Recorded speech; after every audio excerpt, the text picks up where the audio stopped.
Hello friends, this is Khyati and welcome to my channel Khyati's Voiceosity। उसकी उम्र सिर्फ 13 साल की थी और उसकी शादी हो रही थी। भले ही उसकी उम्र 13 साल की थी, लेकिन मानसिकता से वो एकदम बच्ची थी।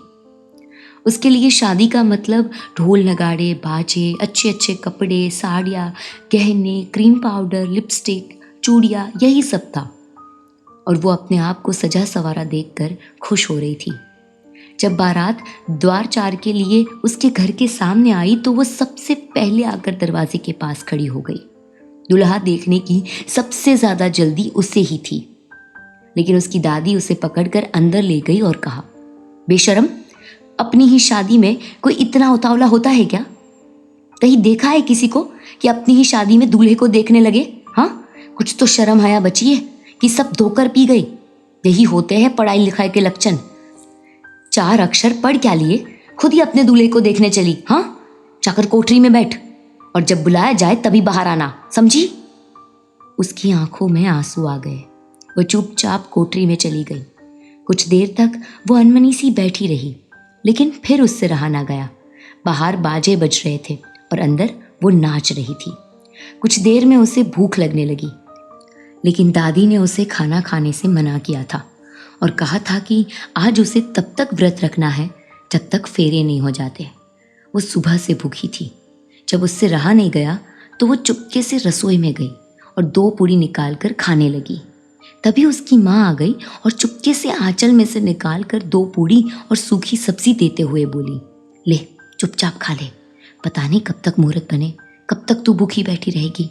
और सुन, दादी से मत बताना कि मैंने खाना खा लिया है, नहीं तो वो तुझे भी कोसेगी और मुझे भी, और तेरे पिताजी से मुझे मार भी खिलवाएगी।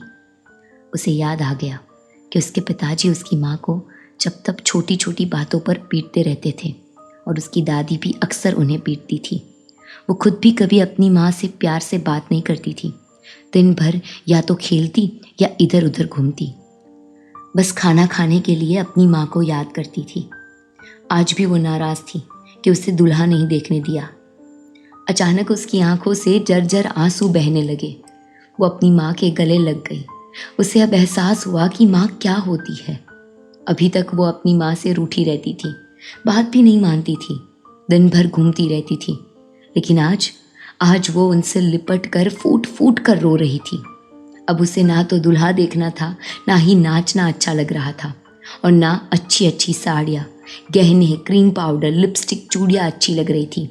उसे सिर्फ माँ चाहिए थी, और वो अपनी माँ से दूर नहीं होना चाहती थी, एक पल के लिए भी नहीं।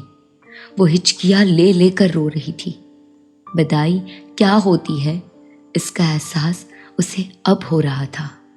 अब विदाई।